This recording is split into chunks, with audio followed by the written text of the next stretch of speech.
नमस्कार। आज एक ऐसे विषय पर बात की जाएगी जो हमारे शहरों की चकाचौंध के ठीक पीछे अंधेरे में छिपा होता है।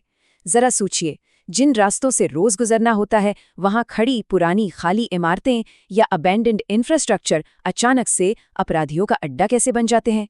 एक फुल सिनेमैटिक एनिमेशन के जरिए आज कोच्चि शहर की एक बेहद गंभीर और सच कहूं तो डरा देने वाली जमीनी हकीकत का पूरा विश्लेषण किया जाएगा। बिना किसी देरी के चलिए शुरू करते हैं। तो सबसे बड़ा सवाल ये उठता है, क्या रात के वक्त शहर सच में असुरक्षित होते जा रहे हैं?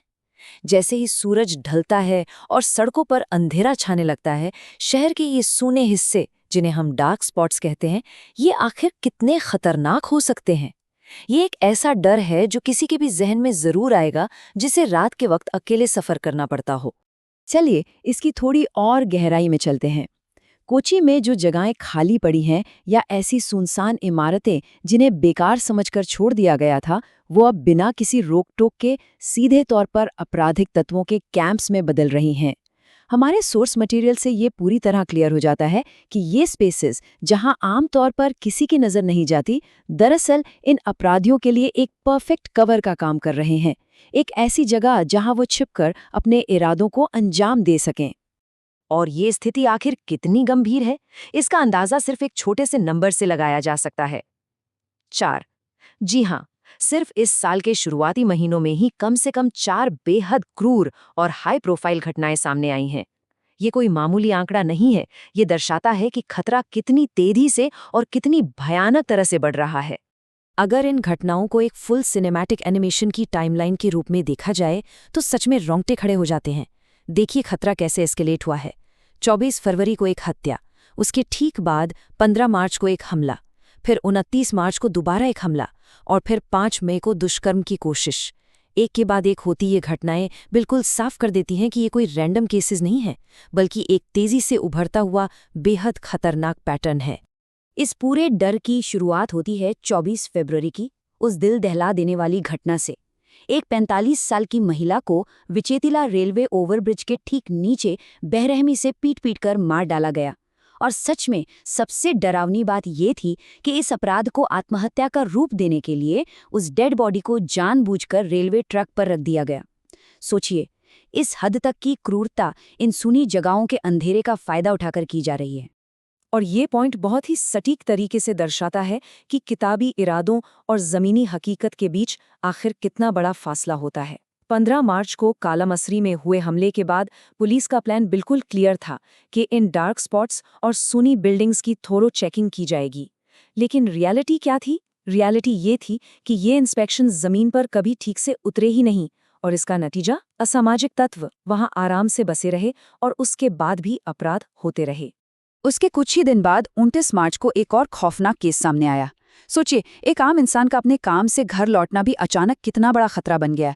एक महिला पर सेक्सुअल असॉल्ट की कोशिश की गई और वहां से जान सिर्फ इसलिए बच पाई क्योंकि उन्होंने तुरंत सेल्फ डिफेंस के लिए पेपर स्प्रे का इस्तेमाल किया। ये घटना अपने आप में एक बहुत बड़ा सवाल खड़ा करती है कि क्या अब आम नागरिक को अकेले ही अपनी सुरक्षा के लिए हर वक्त हथियार लेकर चलना पड़ेगा?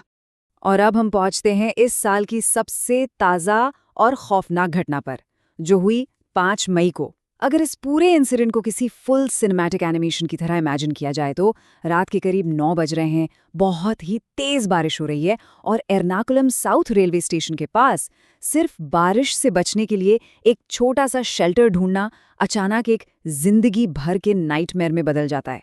उस खौफनाक रात की सीक्वेंस बिल्कुल किसी थ्रिलर फिल्म जैसी थी, लेकिन दुर्भाग्य से ये पूरी तरह सच थी।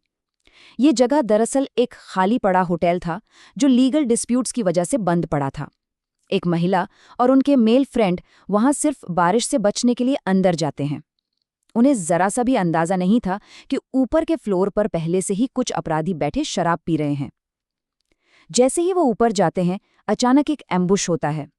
उनके दोस्त को बुरी तरह पीटा जाता है, चाकू की नोक पर धमकाया जाता है और महिला पर दुष्कर्म की कोशिश की जाती है। ये घटना चिल्ला चिल्ला कर बताती है कि कैसे एक बिल्कुल आम सी जरूरत अचानक एक जानलेवा खतरा बन सकती है। अब जो बात इस डिटेल के बारे में सच में दिलचस्प है, वो इन अपराधियों की अरेस्ट का पैटर्न है। बढ़ते दबाव के बीच पुलिस ने वाकई बहुत तेजी से एक्शन लिया।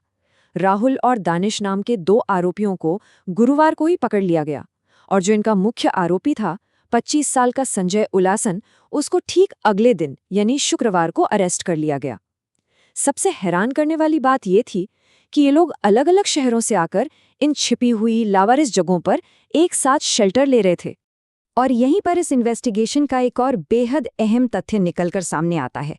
पता चला कि इन तीनों आरोपियों का पहले से ही चोरी का लंबा चौड़ा क्रिमिनल रिकॉर्ड था। इसी वजह से स्थानीय पुलिस ने एक बड़ा फैसला लिया इन पर कापा लगाने का।